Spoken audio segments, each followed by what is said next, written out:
അസ്സലാമലൈക്കും, welcome back.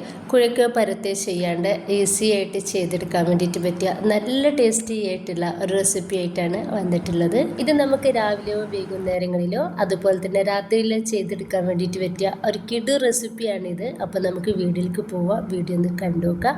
കണ്ടുകൊണ്ടിരിക്കുമ്പോൾ നിങ്ങൾക്ക് ഇഷ്ടമാവുകയാണെങ്കിൽ നിങ്ങളുടെ എല്ലാ സപ്പോർട്ടും ഉണ്ടാവുക. ലൈക്ക് ചെയ്യാനും സബ്സ്ക്രൈബ് ചെയ്യാനും കമൻറ്റ് ചെയ്യാനൊന്നും മറക്കേണ്ട. ഇതിന് വേണ്ടിയിട്ട് ഞാൻ ചൂടായിട്ടുള്ള പാനിലോട്ട് കുറച്ച് വെളിച്ചെണ്ണ ഒഴിച്ചു കൊടുക്കുന്നുണ്ട്. ഇതിലോട്ട് 1/2 ടീസ്പൂണ് വലിയ ജീരകമാണ് ഇട്ടെടുക്കുന്നത്.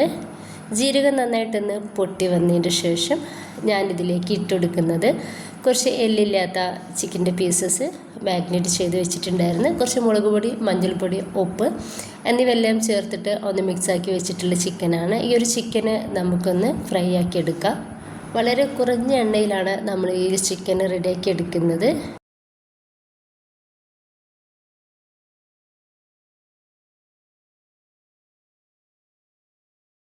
ചിക്കൻ എല്ലാതും ഒന്ന് മറിച്ചിട്ട് കൊടുത്തതിന് ശേഷം നമുക്കിത് മൂടി വെക്കാം.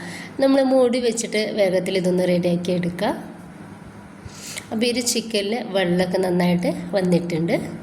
അപ്പോൾ ഇത് നന്നായിട്ടൊന്ന് മിക്സാക്കി കൊടുത്തതിന് ശേഷം ഇനിയിപ്പോൾ നമുക്ക് മൂടി വെക്കണ്ട.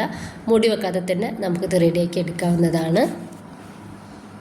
ഈ ഒരു ടൈമിൽ നമ്മൾ ചിക്കനൊക്കെ നന്നായിട്ട് ഫ്രൈ ആയിട്ടുണ്ട്. അപ്പോൾ ഇത് പാനിൽ നിന്നും ഒന്ന് എടുത്ത് മാറ്റാം.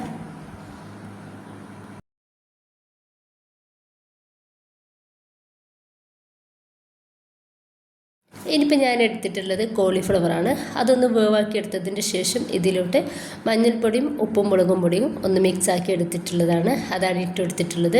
ഹൈ ഫ്ലെയിമിൽ ഇട്ടിട്ട് തന്നെ നമുക്ക് ഇതൊന്ന് ഫ്രൈ ആക്കി എടുക്കാം. വേഗത്തിൽ തന്നെ ഇത് റെഡിയായിട്ട് കിട്ടിക്കോളും. കാരണം നമ്മൾ കോളിഫ്ലവർ വേവിച്ചെടുത്തിട്ടാണ് ഇതിലേക്ക് ചേർക്കുന്നത്. വേവിച്ചെടുത്തിട്ട് തന്നെ ചേർക്കാൻ വേണ്ടിയിട്ട് നോക്കുക. കോളിഫ്ലവറും റെഡി ആയിട്ടുണ്ട്. അപ്പോൾ അതും പാനിൽ നിന്നും ഒന്നെടുത്ത് മാറ്റാം.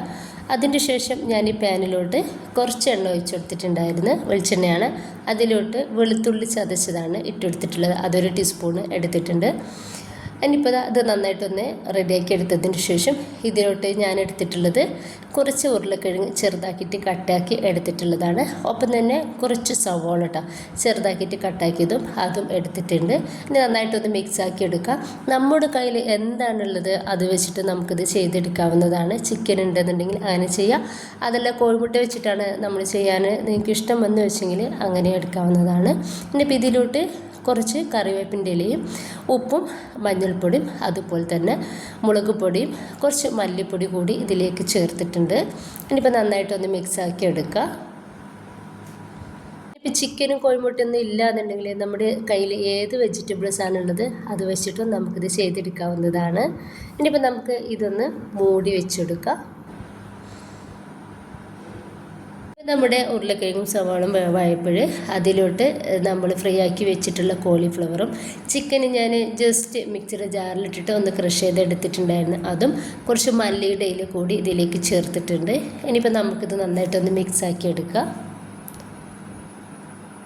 ഭയങ്കര ടേസ്റ്റുള്ള ഒരു ഫില്ലിംഗ് ആണ് കേട്ടോ ഇത്. നല്ല ടേസ്റ്റിയാണ്. ഇത്രയും ആയിക്കഴിഞ്ഞാൽ നമുക്ക് ഇതൊന്ന് മാറ്റി വെക്കാം. ഇനിയിപ്പോൾ ഞാൻ മിക്സിയുടെ ജാറിലോട്ട് 1.5 കപ്പ് മൈദയാണ് ഇട്ടെടുക്കുന്നത്. ഇതിലേക്ക് ഒരു 1/4 ടീസ്പൂൺ മഞ്ഞൾപ്പൊടിയും അതുപോലെ തന്നെ ഇതിലോട്ട് ആവശ്യത്തിനുള്ള ഉപ്പ് കൂടി ചേർക്കുന്നുണ്ട്. ഇതിലോട്ട് ഞാൻ 1 കപ്പ് വെള്ളമാണ് ഒഴിച്ചെടുക്കുന്നത്. എന്നിട്ട് നമുക്ക് ഇതൊന്ന് അരച്ചെടുക്കാം. അപ്പോൾ ഞാൻ ഇതൊന്ന് അരച്ചെടുത്തിട്ടുണ്ട്. അപ്പോൾ ഇതിൽ വെള്ളം കുറവാണ്. അപ്പോൾ ഞാനിതാ 1 കപ്പ് വെള്ളം എടുത്തിട്ടുണ്ട്. അതിൽ നിന്ന് 1/4 ഭാഗത്തോളം വെള്ളം ഇതിലേക്ക് ഒഴിച്ചെടുത്തിട്ട് നന്നായിട്ട് ഫൈൻ പേസ്റ്റ് ആക്കിയിട്ട് അരച്ചെടുത്തിട്ടുണ്ട്. അപ്പോൾ ഈ ഒരു തിക്നെസ്സിലാണ് നമ്മുടെ മാവ് ഇരിക്കുന്നത്. ഇങ്ങനെയാണ് നമുക്കിത് വേണ്ടത്. ഒരിക്കലും ലൂസ് ആവരുത്, നല്ല കട്ടി ഉണ്ടാവരുത് കേട്ടോ. അപ്പോൾ നമ്മുടെ ദോശമാവിനെക്കാട്ടി കുറച്ചുകൂടി കട്ടിയിൽ വേണം ഇത് നമുക്ക് എടുക്കാൻ വേണ്ടിയിട്ട്. ഇനിയിപ്പോൾ ചെറുതായിട്ട് ചൂടായിട്ടുള്ള പാനിലേക്ക് നമ്മൾ ഇതിന്ന് ഒരു കയ്യിൽ മാവ് ഒഴിച്ചെടുക്കുക. ഇനിയിപ്പോൾ നമുക്ക് ഇതൊന്ന് ചുറ്റിച്ചെടുക്കാം. ഈ ഒരു സമയത്തൊക്കെ നമ്മൾ തീ ഏറ്റവും ലോവിൽ വേണം ഇടാൻ വേണ്ടിയിട്ട്.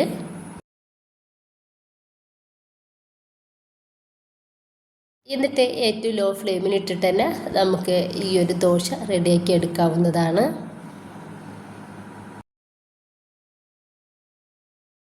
ഇപ്പോൾ ഇതൊന്ന് റെഡി ആയിട്ടുണ്ട്. ഇനിയിപ്പോൾ നമുക്ക് ഇതൊരു പ്ലേറ്റിലേക്ക് മാറ്റി കൊടുക്കാം.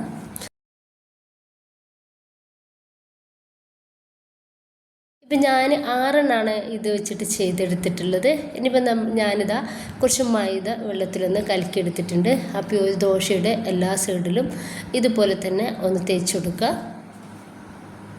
അതിൻ്റെ ശേഷം നമ്മൾ റെഡിയാക്കി വെച്ചിട്ടുള്ള നമ്മുടെ ഫില്ലിങ് ഇതിലേക്ക് ഇട്ടെടുക്കുക. കുറച്ചധികം തന്നെ ഫില്ലിങ് ഇട്ടെടുക്കുക. അപ്പോൾ എൻ്റെ ഒരു പാന് അത്യാവശ്യം വലിപ്പമുള്ളതാണ്. അപ്പോൾ ഈ ഒരു ദോശ കുറച്ച് വലിപ്പമുണ്ട്.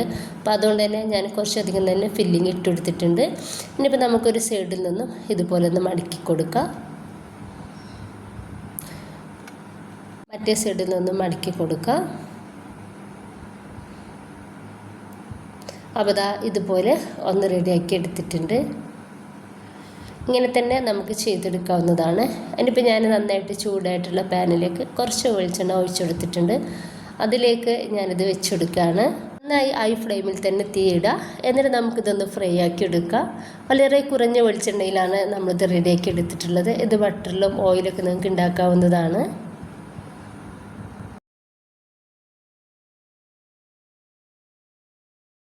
നിങ്ങൾക്ക് വേണമെങ്കിൽ ഇത് ഡീപ് ഫ്രൈ ചെയ്തെടുക്കാവുന്നതാണ്. ഞാനിപ്പോൾ ഇവിടെ ഷാലോ ഫ്രൈ ചെയ്തെടുത്തിട്ടുണ്ട്. അപ്പോൾ ഇത് റെഡി ആയിട്ടുണ്ട്. ഇത് പാനിൽ നിന്നും എടുത്ത് മാറ്റുന്നുണ്ട്.